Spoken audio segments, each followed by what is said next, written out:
අයිබෝවන්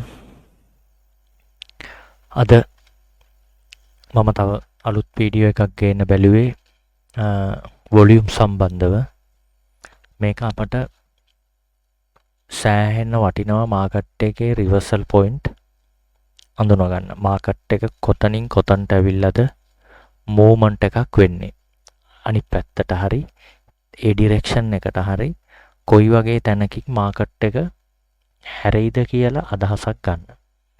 ඒ කියන්නේ අපි හිතමු මාකට් එකේ මේ වගේ කී ලෙවල් තියෙනවයි කියලා. මාකට් එක ඇවිල්ලා මෙන්න මේ වගේ තැනකින් හැරෙනවද? මෙතන එහෙම පොයින්ට් එකක්ද? හැදෙන්න ඉඩ කඩක් තියෙනවද? අපිට අන්න ඒක බලා ගන්න පුළුවන් මාකට් එකේ මේ අද පාඩම ඉගෙන ගත්තට පස්සේ. එතකොට මේකේ මාතෘකාව විදියට තියෙනවා what is low volume node කියලා. ඒ කියන්නේ මේ මාකට් එකේ වොලියුම් එක කියන්නේ බයර්ස්ලා සෙලර්ස්ලා කොච්චර ප්‍රමාණයකින් එතන ඒ දේවල් බයි සෙල් කරලා තියෙනවද? බයි කරලා තියෙනවද සෙල් කරලා තියෙනවද කියලා අපි නිකමට හිතමු. ටිකක් දල වශයෙන් ඒ වගේ තැනක් වොලියුම් එකක් කියන්නේ වැඩිපුරම ට්‍රේඩ් වෙච්ච තැනක්. වැඩි වොලියුම් එකක් කියලා කියන්නේ. කොච්චර ගනුදෙනු වුණාද? අන්න ඒ වගේ. එතකොට මේ ගැන වැඩිපුරම වොලියුම් එකේ ඩෙෆිනිෂන් එකේ ඉඳන් මම කරලා තිනවා සෑහෙන වීඩියෝ සෙට් එකක්. ඒකත් බලන්න වොලියුම් ස්ප්‍රෙඩ් ඇනලිසිස් කියලා. හොඳයි. අපි මේකේ බැලුවොත් වොලියුම් නොඩ් එකක්. නොඩ් එකක් කියන්නේ මොකද්ද? ලෝ වොලියුම් නොඩ් එකක්. අඩු වොලියුම් එකක් ඇති තැන. අවට මිල මට්ටම් හා සසඳන විට සාපේක්ෂව අඩු වෙළඳ ක්‍රියාකාරකම් පරිමාවක් ඇති ප්‍රස්ථාරයක මිල මට්ටමකි. මෙම ප්‍රදේශ බොහෝ විට එම මිල ගණන් සඳහා සැලකිය යුතු ගැනුම්කරුවෙකු හෝ විකුණුම්කරුවෙකුගේ උනන්දුවක් නොවෙතිකම නියෝජනය කරයි. ඒ කියන්නේ දැන් අපි ගත්තොත් මේ පැත්තේ තියෙන්නේ කාලයනේ.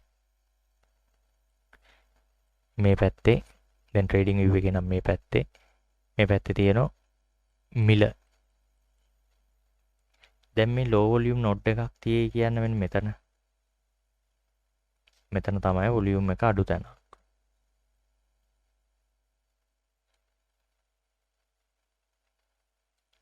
අපි වොලියුම් ප්‍රොෆයිල් ගැහුවම ඔන්න ඔහොම කියන්න තියෙන්නේ. දැන් මෙන්න මෙතන අඩු තැනක්. මොකද්ද වොලියුම් ප්‍රොෆයිල්? කොහොමද ඒව ගහන්නේ? ඒව ගැන විස්තර මම ඔක්කොම ඉස්සරහදී කතා කරන මේ වීඩියෝ එකෙන්ම. දැන් මේ 10 20 30 40 50 60 70 80 හිතන්නකෝ 70 80යි කියලා තියෙන්නේ මේ කොටුව මං අඳපු. මෙන්න මේ තැන තමයි අඩු වොලියුම් එකක් තියෙන්නේ. මේ මෙතන මේ වොලියුම් එක වැඩි තැනක්. මෙතනත් වැඩි තැනක්. මේ අඩු වෙලා මෙතන ආයි වැඩි වෙලා. එතකොට මේ වොලියුම් එක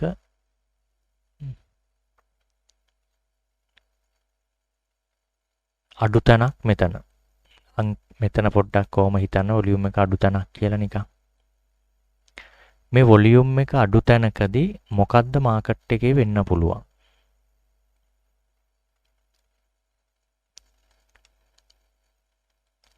මාකට් එක මේ මිල ගණන් සැලකිය යුතු ගැනුම්කරුවෙකු හෝ විකුණුම්කරුවෙකුගේ උනන්දුවක් නොමැතිකම. ඒ කියන්නේ ආයි මං අඳින්නම් මෙතන මෙහෙම. ගැනුම්කරුවෙකුගේ හරි විකුණුම්කරුවෙකුගේ හරි වැඩි උනන්දුවක් නැහැ මේ ප්‍රයිස් එකට. මේ මිලට ඒගොල්ලොන්ගේ ලොකු කැමැත්තක් නැහැ. ඒක හින්දා තමයි මෙතන මේ ලෝ වොලියුම් එකක් අඩු වෙලා තියෙන්නේ. මොකද ට්‍රාන්සැක්ෂන් සිද්ධ වෙලා නැහැ. ගනුදෙනු වෙලා නැහැ වැඩි මෙතනදී. මෙතන කියනවා එමගින් ප්‍රතිරෝධය නොමැතිකම හේතුවෙන්. මෙතන වැඩි ෆයිට් එකක් වෙන්න ඕන තැනක් නෙමෙයි මේක. මොකද ෆයිට් එකක් වෙන්න මිනිස්සු මේ මුදලට කැමති නැහැ. නැතිකම හේතුවෙන් ලෝ වොලියුම් හරහා වේගවත් මිල චලනයක් නැති විය හැක. මේ වගේ තැනකට ආවම මේ මාකට් එක ඉක්මනින් යනවා. මොකද මෙතනට කට්ටිය වැඩිය ෆයිට් කරගන්න කැමති නැහැ. මේ වගේ තැනකට ආවම ටික් ගාලා උඩට ගන්න එක්ක පල්ලෙහාට ගන්නවා. හොඳ මූවමන්ට් සිද්ධ වෙන තැනක් මෙතන. ඒ කියන්නේ හැරවුම් ලක්ෂ වගේ අන්න ඒව වගේ තැනක් මේක. ඉතින් අපි මොකක් හරි තැනකට මාකට් එක ආවම මෙතන හැරවුම් ලක්ෂයක්ද කියලා ඇබ්සෝප්ෂන් එක්සෝෂන් කී ලෙවල් මොනවා හරි බලලා අපිට එතන ලෝ වොලියුම් නොඩ් එකකුත් තියෙනවා නම් හරියට මෙතනට සෙට් වෙලා ඒක ලොකු අවස්ථාවක් වෙනවා අපිට මේ මූව්මන්ට් එක ටක් ගාලා ගන්න. අපිට මේ ට්‍රේඩ් එකට එන්ටර් වෙන්න. එහෙමනේ. ඔව් ඒ වගේ. දැන් මේ ලෝ වොලියුම් නොඩ් එකක් කොහොමද ඇඳගන්නේ කියලා බලමු අපි. ඔයගොල්ලෝ ට්‍රේඩින් view එකට ගියොත් ට්‍රේඩින් view එකේ වම් පැත්තේ තියෙන මෙන්න මෙහෙම මේ ටූල් බාර් එකක්. ඒකේ මෙන්න මේ ටූල් එක ප්‍රොජෙක්ෂන් කියන එකේ මෙතන පොඩි ඊතලයක් ඇති. ඒකට ගියන් පස්සේ මෙන්න මේ වගේ මෙන්න මේ ඊතලය ගැන මම කිව්වේ. ඒකට ගියාම පෙන්වනවා මෙතන තියෙන සෙට් එක. ඒකේ තියෙන මේ ෆික්ස් රේන්ජ් වොලියුම් ප්‍රොෆයිල් කියලා. FRVP කියලා අපි කියනවා. Fix Range volume profile. මේක මේ ඉන්ඩිකේටරයක් විදියට නෙමෙයි ටූල් එකක් විදියට වැඩ කරන්නේ. මෙතන ඕගොල්ලොන්ට මේ ෆේවරිට් මාක් එක දාගත්තම මේක මෙතන පල්ලෙහා තියෙන බොක්ස් එකට ඉබේම ඇඩ් වෙනවා. එතකොට ඒක ඕගොල්ලොන්ට ලේසි. ඒක ක්ලික් කරලාම ගත හැකියි.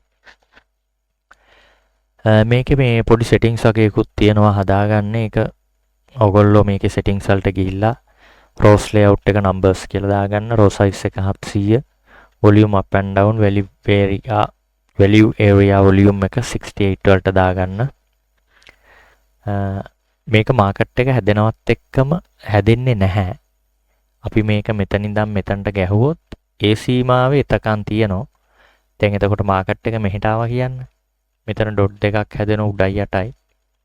මෙතන ක්ලික් කරලා අපිට ආයේ මෙතනට අඳින්න පුළුවන් මේක. එතකොට මේ ඒරියා එකට වෙනකම්ම මොනවද වොලියුම් එක කියලා ඇඳෙනවා. මේක අර VWAP එක වගේ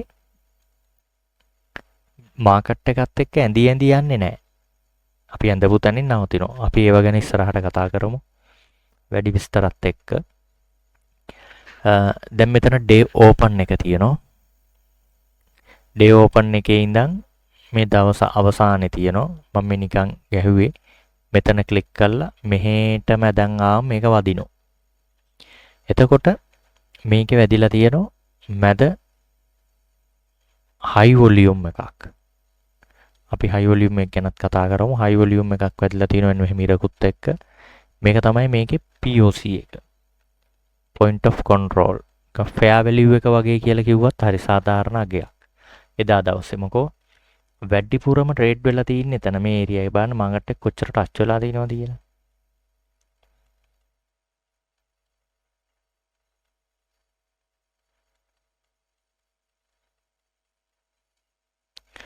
සෑහෙන වාරයක් මාකට් එක ටච් වෙලා තියෙනවා. මොකෝ මෙතනට ආවම බයර්ස්ලා සෙලර්ස්ලා ෆයිට් එකක් වෙනවා. කොහෙටද මේක අරන් යන්නේ?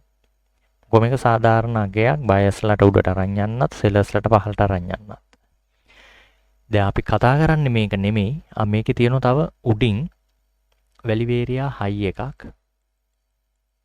පහලින් තියෙනවා වැලිවේරියා ලෝ එකක්. ඒවත් මාකට් එකේ රිජෙක්ෂන් පොයින්ට් විදියට ගන්න පුළුවන්. මේක හැදෙන්නේ විදිය මම එක දවසක් කිව්වා. ඩිස්ට්‍රිබියුෂන් කර්ව් එක කියලා එකකින්. ඒ වීඩියෝ එක බලන්න ෆික්ස් රේන්ජ් වොලියුම් ප්‍රොෆයිල් එකේම ඇති මම හිතන්නේ. මම කරපු මේ ප්ලේලිස්ට් එකේම. දැන් මෙන්න මෙතන තියෙනවා වොලියුම් එක අඩු තැනක්. මාකට් එකේ. ඊට පස්සේ මෙතන තියෙනවා. ඊට පස්සේ මෙතන තියෙනවා. මෙතනක් තියෙනවා. මෙතනක් තියෙනවා. මෙන්න මේව අපිට මාක් කරගන්න පුළුවන්. අපි ට්‍රේඩින් view එකට ගිහිල්ලා මේවා අපි මේක කොහොමද අඳින්නේ? මේක කොහොමද ඇඳලා මාක් කරගන්නේ? ඒව ගැන විස්තර ටික කතා කරමු. දැනට මේ කියපු ටික ඔයගොල්ලොන්ට තේරෙන්නේ නැති කියලා හිතනවා. වොලියුම් එක අඩු තැනක් සහ වැඩි තැනක් කොහොමද අඳුරගන්නේ? මෙන්න මේකෙන්. fixed range volume profile එකෙන්. අපි ඉස්සරහට මේක ට්‍රේඩින් view එකට ගිහිල්ලා කොහොමද අඳින්නේ? මේකේ මේ කොටු කොහොමද මාක් කරගන්නේ? ඒ මාක් කරගත්ත දේවල් වලින් අපිට වැදගත් වෙන්නේ මොනවද?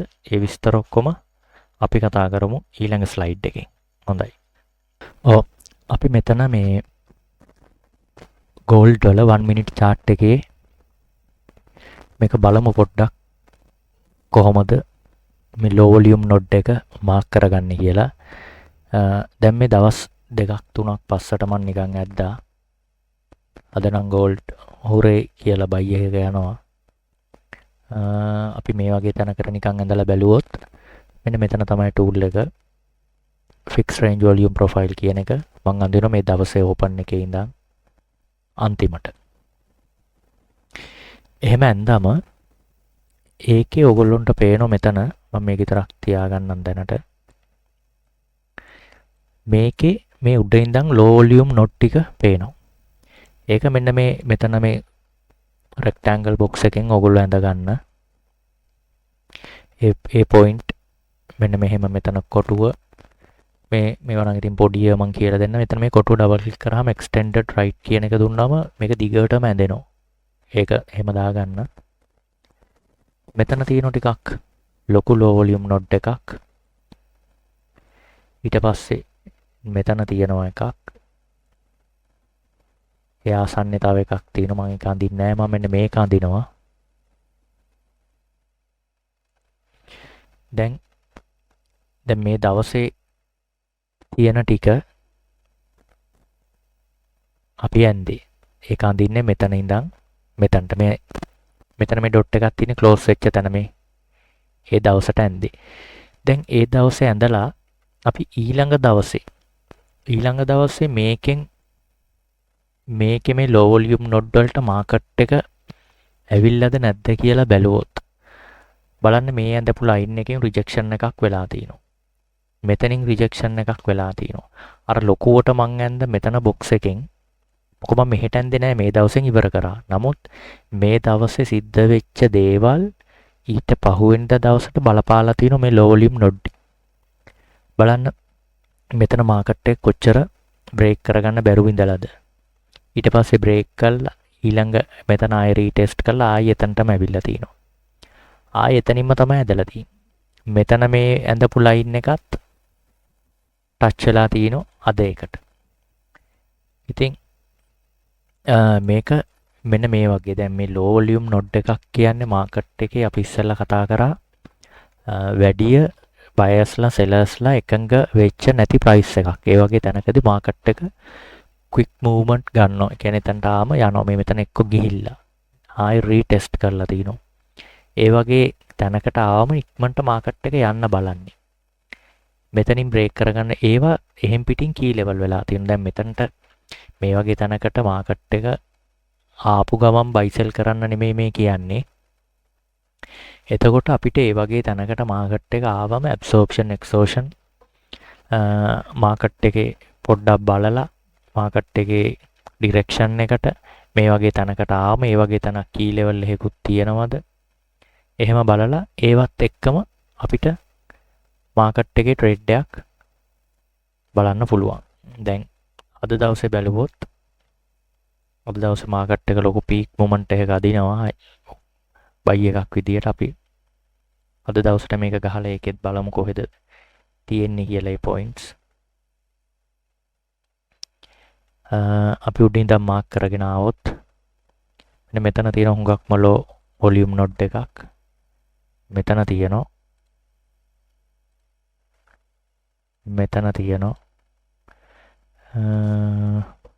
මේ හරිය තියෙනවා දෙක තුනක් පොඩි ඒවත් ඉතින් ආපහු මාකට් එක හැරිලා එද්දි වැඩ ගන්න කී ලෙවල් විදියට. දැන් බලන්න මම මෙතන මේ පැත්ත දැක්කේ නෑ. නමුත් ඒ තැන් වලින් පොඩි රිජෙක්ෂන් දීලා තිනවා. ඊට පස්සේ මේක ආපස්සට එද්දි මම මෙතන ෆික්ස් රේන්ජ් එකත් ගහ ගන්නවා. අද දවසට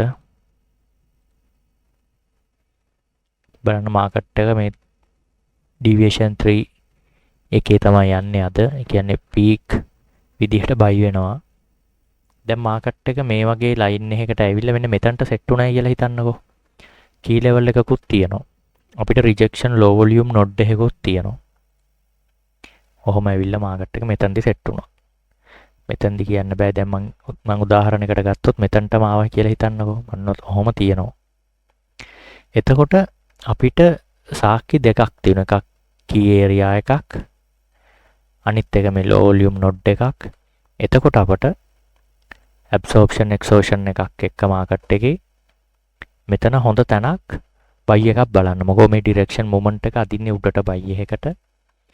key level එකකටයි මේ line එකකටයි set වුණාම බලත හැකි. ටක් ගාලා ඒක හොඳ සාක්කයක් විදියට වැඩ කරනවා මේ මාකට් එක ආයේ up movement එකකට යන්න. හොඳ තැනක් key level එකක් මේ low volume node එකත් එක්කම set වෙච්ච හින්දා. ඉතින් ඔන්න ඔහොමයි මේ low volume node එකේ තියෙන වැඩේ. මේවා මාකට් එකේ හොඳටම වැඩ කරනවා. මම හැමදාම ඔය market view market watch ඒ වැඩසටහනේදී මේ විදියට තමයි මේක ඇඳගන්නේ ඔක්කොම. ඉතින් ඔයගොල්ලොත් මේක පොඩ්ඩක් try කරලා බලන්න. මම හිතන්නේ මේක අවුලක් වෙන එකක් නෑ. මේක හොඳටම වැඩ කරන එකක්. ඉතින් එහෙනම් මේ low volume node එකේ කතාව තමයි ඕක. ඉතින් මේක කොච්චර අපි කොහොම ඇඳත් කොච්චර කාලයකට ගිහිල්ලා මේක උගලන්ට ඕන නම් මම තව උදාහරණයක් පෙන්නන්න. මෙතන මේකේ බලමු.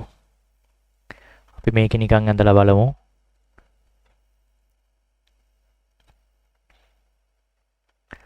ඔහොම ඇඳලා මෙතන තියෙනවා. ඊට පස්සේ මෙන්න මෙතන තියෙනවා එකක්. බලන්න මේ කොච්චර රියැක්ට් කරලාද කියලා මෙතනින්. ඊට පස්සේ මෙතන.